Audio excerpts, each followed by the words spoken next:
Hi guys, this is Rowena from Portugal Expats Close Up, the channel where we cover real life stories and experiences to inspire you for life in Portugal. Today I'm chatting with Cordelia Blake. For this family, moving with her 81-year-old dad from Atlanta, Georgia in the US to Caldas da Rainha on the Silver Coast of Portugal over 6 months ago was a no-brainer. It's very customary here to have multi-generational families. In this episode, we'll talk about making the move with elderly parents and a preteen to empathizing as immigrants and much more. Didn't understand why you wouldn't learn the language well. So, thanks for joining us as we sit down with Cordelia and get to know their life in Portugal close up.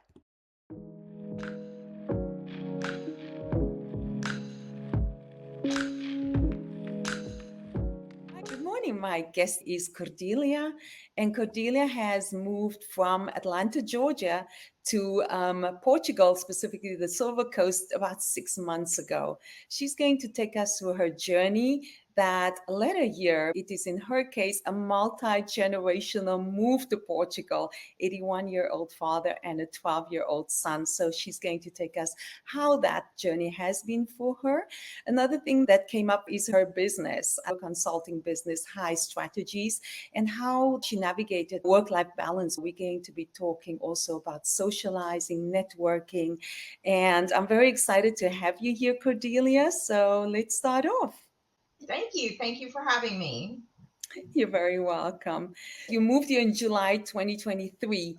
What was that pivotal moment when you knew that something needed to change, and why did you decide to come to Portugal?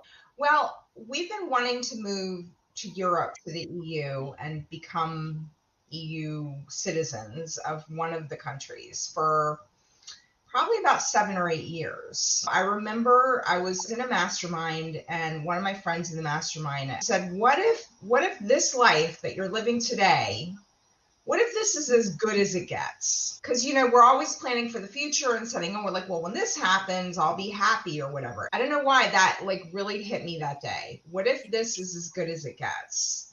And I just really wasn't happy with the life that I had. I wanted to be proud that if this was as good as my life gets, that I was at peace with that. And it was a journey to make that happen. If this day was as good as my life gets, living here in Portugal with my family and what we've done and what we've created and accomplished, I would be satisfied with that. That is so powerful. A lot of times we just keep on going in our lives, even if we know that is not quite what we want. But to actually jump and say, but I can craft the life that I really want. That's very brave of you. I mean, I know it's a multi-generational move. We all going to Portugal, right? That's a tough one. My dad and I have been tight ever since I was born. He's always had my back, and we had a very unusual family in that when my parents divorced, I lived with my dad, which was very unheard of back then. My mom was in the picture. She was the one who had weekend visitations, not him. He's never remarried, and I'm an only child. And when we were planning an international move, I talked to him and I said, look, I'd like you to come with us. Mm. And he was like all in. He was all in, and he's living here. He has his own place now, and he goes out and talks to everybody, and he's learning Portuguese, and he's having an adventure. And he's had health issues, Yes. but he's fine. He's good. How did he settle in terms of making friends? He's always honestly been kind of a solitary guy. He's very academic. And so his friends are his books. So his big thing was bringing his books with him. Now he has his own place, and he bought all these bookcases from IKEA. He hired somebody to assemble them. He's a happy man. The Portuguese people have been very inclusive. Like when they invite us to a party or dinner or anything, they always include him, and they want him to come. It's very customary here to have multi-generational families, right? So it would never occur to them to just invite us to dinner. It's just part of the culture here, so that it wasn't weird or unusual. So, Cordelia, you did the D7 visa and just added him on. How was that process? We hired a relocation consultant. Now, I am going to say, disclaimer, I don't know when people are watching this video, but this process is always changing. So do your own research. We had a great experience. We worked with Relocate to Portugal, and they were fabulous. Mm-hmm. But what they coached us to do was apply separately. So we all have our own visas. Because some people are coached to do family reunification and things like that. We didn't do that. Like, we all had separate applications. We all had separate documents, but we put all the applications together. So when we sent it in, it was all in one envelope. All we had to do was to submit my birth certificate to show that he was my father. Okay. I think we put my birth certificate with my application and with his application. He does have his own retirement income, so he meets the visa requirements with his retirement income, but they didn't have any problem with him living with us. To get the visa, we did not need anything else except to prove that we were related. Now, for some of the other things that we had to apply for, like health insurance specifically, Yes. We had to have a legal document saying that he's living with us. Okay. So in Portugal, it's very interesting because a lot of the expats here have the private medical insurance because we need that when we apply for the visa. But there's also this government medical. You should always get that, because even if you have private health insurance, so that when, God forbid, you have an emergency, that you're prepared for it. What is nice about that is when you have an emergency and you call the ambulance to come, that is free of charge. And like you're saying regarding the medications, when we are at CUF, we just add the Saud number to that. And then when you go, you get it discounted. So I love that system, and a good tip on mentioning that. Let's move on to your son. So you've got a preteen. Tell me a little bit more about his journey here in Portugal. Well, so we actually have two children. Yes. One who is an adult, and so he chose to stay in the United States. That was a really big deal. He had already moved out before we moved here, but he still lived nearby. But that was a big decision point, was like, are we going to essentially leave our son? Now, I will say that we plan and budget for visits, and we pay for that. So I never want him to not visit us because he can't. Yes. He's been here once. He's coming next week. So we stay very connected as much as we can. My younger son, his life changed the most of any of us. He didn't pick to come to Europe. We chose that for him.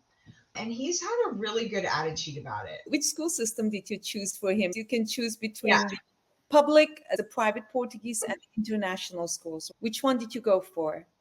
So we chose private Portuguese. He goes to Colegio Leonor in college right now. Yeah, you said it. Yeah. When we looked for our home, I wanted to be walking distance from that school, because I really wanted the lifestyle changes I wanted to be out of the chauffeur business. Yes. And one of the things in America is that if you have children in America and you basically want to nurture them, the culture there is, you got to schlep them everywhere. You got to drive them to sports. You got to drive them to this and drive them to that. And I just did not want to do that anymore. You're in the city and you live like, what's it, not even 5 minutes? You can actually see, if I look out my window, I'm looking at the school. Like when I put out to the universe that we were going to be walking distance to this. Now, but the other thing I will say, and this was a lesson that I learned from my older son, because where we lived in the US, we didn't have a lot of school options. There was a public school and then very, very, very expensive private schools. Right. And so when he was having issues, we didn't have a lot of choices. So I never wanted to be in that position again. So the public schools where we live, which is a town called Caldas da Rainha, are also exceptional here. I was like, if this school he's in works out and he ends up going there through high school, fabulous. But if something happens or if there's an issue, what I didn't want is to get stuck back into homeschooling. For our journey, and him and me, who homeschooled for 3 years, I'm done. I'm done homeschooling. I want to have my own life. And so homeschooling a teenager is totally different than Oh, homeschooling a yeah. kid. But you bring up a good point with the way you positioned yourself, that you are close to the private Portuguese school, but if things doesn't work out, then you also have the option of the public school close to you. So I really love your strategy.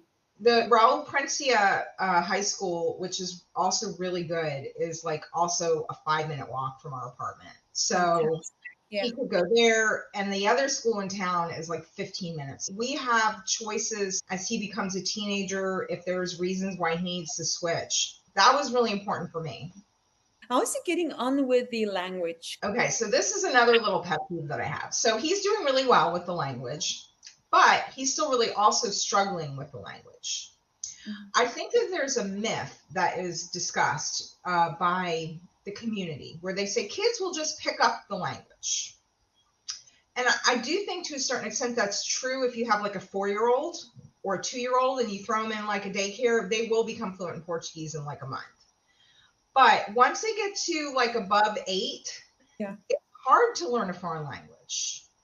I have some friends who've worked in other countries and they say, like, honestly, it's like at least a 2-year process Mhm. for an older child.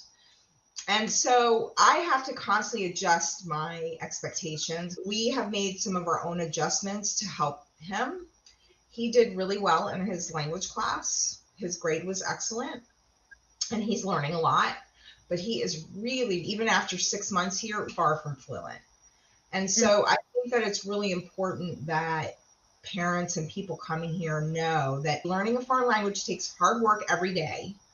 I'm like, all right, he's in 7th grade. He's got 2 years before his grades matter if he wants to go to college. Mm.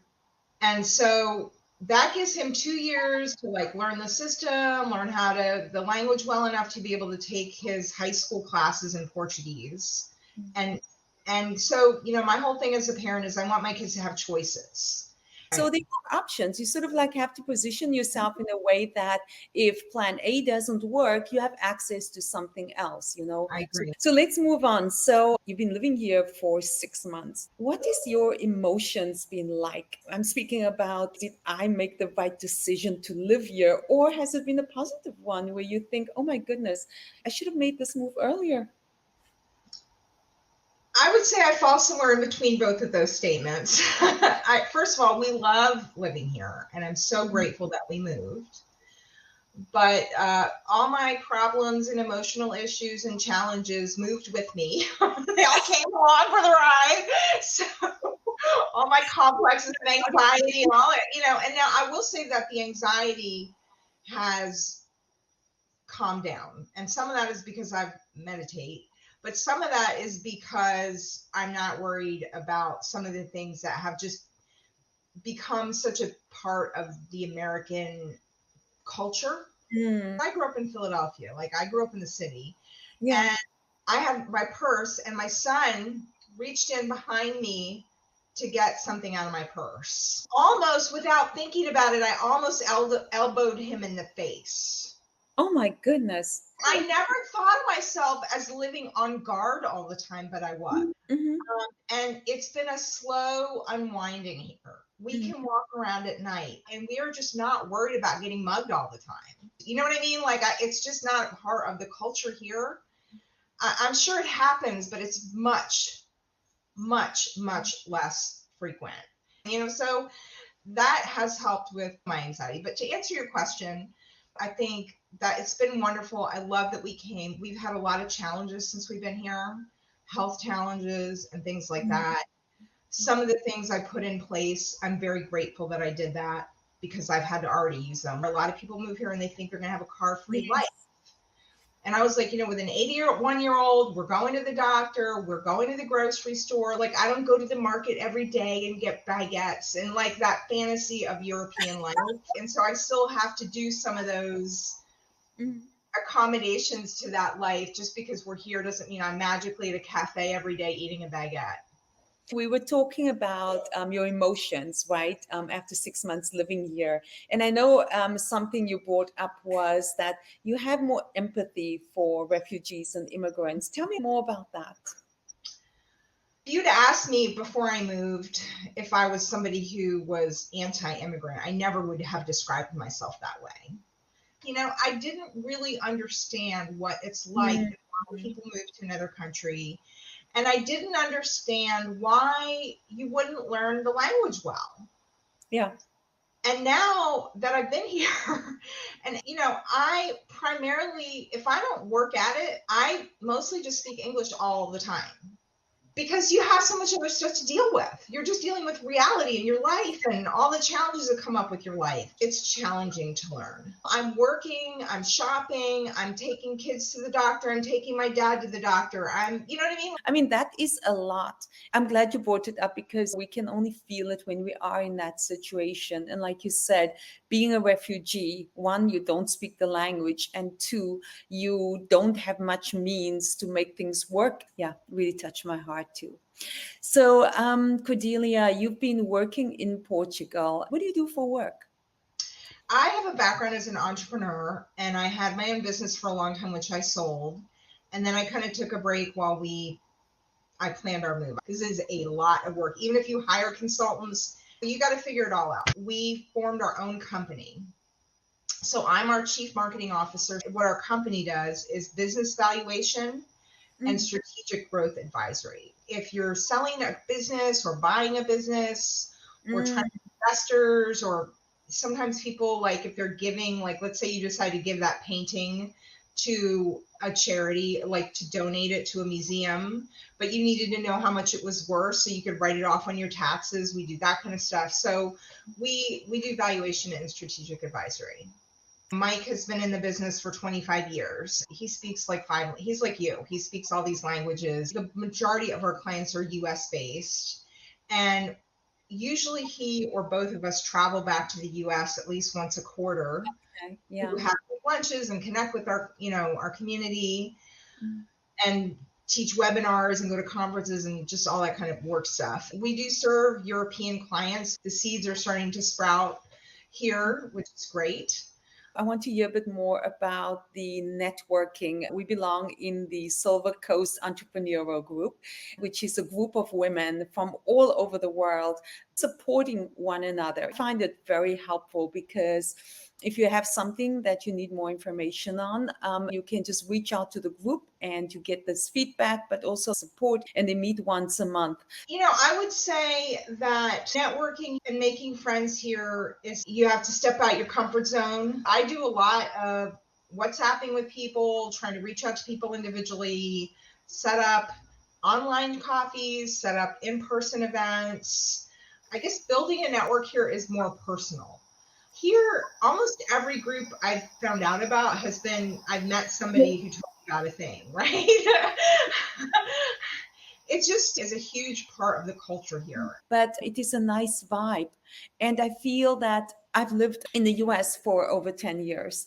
My experience in the US has been mostly people from work, but then it's still a bit a distance. It's not as warm and personal as it is here. I feel that my relationships with also Americans here is a very different type of relationship than what I had with Americans back in the US. We speak about personal things. We connect on a more earthly, universal language. Yeah. Which is about you, your journey. Whether you are from Germany, Asia, or the US, it's really irrelevant. All that's irrelevant, we have the same journey and we bring the beauty of our country with, and we accept everybody in. So it's been an easy journey in terms of socializing. So Cordelia, in your 6 months here in Portugal, was there any time where you felt that life happened, where it was, oh, how do I figure out this? So this totally blindsided me. Anyway, we bought an automatic diesel. And so the first time I had to go get diesel, I've never gotten diesel before. First of all, the gas stations here in general, you have to prepay for your gas. Yeah. So you can't just put your card in the thing, and that you can't do that. You have to walk in and tell them how much just like in America, 20 years ago or whatever, right? You have to tell them how much you want, and you have to, if you want to fill it up, you have to ask. Of course, I had no idea how to say any of that in Portuguese. And while many people speak English, I have not found the gas station people to be That's a particularly bit more tough. and so all I knew was that I wanted diesel. They were asking me which diesel I wanted. And I was like, the cheapest one. Like, you know what I mean? Like, I don't know, so I like knew the word for cheap and expensive. So I'm like, okay, the cheapest one. And then I went out to the pump and I only saw one thing that said diesel, and it was the more expensive one. And I was like, where's the cheaper one? Because it wouldn't pump. I didn't know what to do, and I was almost out of gas. So it's not like I could just drive away. And meanwhile, my dad's in the car, and I'm trying to figure this out. So what did you do? I went into the gas station, and I said in Portuguese, does anybody here speak English? And one of the guys in line, they always say this, by the way, every Portuguese person will say a little, and then they're like fluent. And they're like, let's talk about Shakespeare or whatever. Right? But anyway, so I speak a little, and I was almost in tears. I'm like, I don't know how to put gas in my car. It's so humble the way they do it, right? So anyway, he left his place in line to come outside with me. And it's bringing tears to my eyes right now. And he showed me, and it turns out that the word gasoleo, E-L-E-O, means diesel. So gasolina, I-N-A, is gasoline, but gasoleo, E-O, is diesel. I didn't know. I'm like, I thought it was gas because it had the word gas in it, right? I was able to put it in the car, and I was able to walk away. But I found getting gas in the car to be extremely stressful.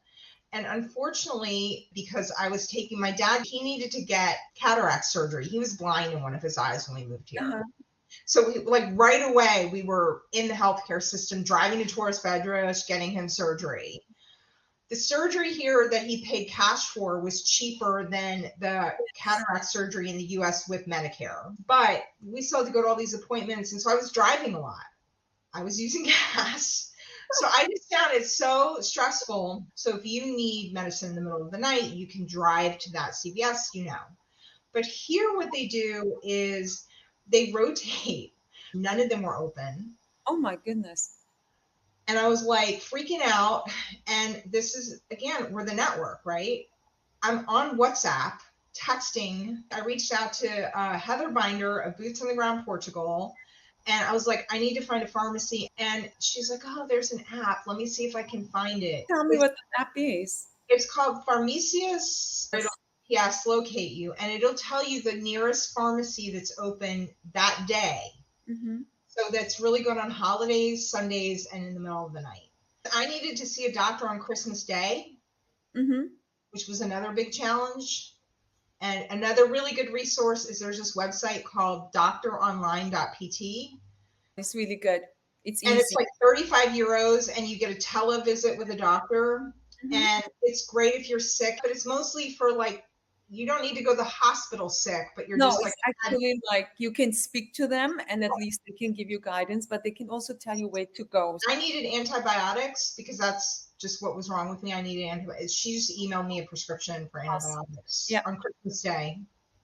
Looking back, would you make the same decision all over again with a multi-generational family, bringing the business, working from here? 100%. It's so interesting when I speak to expats. I'm yet to find somebody who tells me, no, they would not. A lot of them actually tell me they should have done it sooner. So Cordelia, thanks so much for having time for me and being on my channel. I love that you shared that multi-generational journey of your family with us, and you gave us some good advice. Have a lovely day, and until soon. Thank you for having me. Thank you. Bye-bye. If you found this video helpful, be sure to give it a thumbs up so that others looking for the same information can also find it. Thanks so much for watching, and I'll see you in the next one.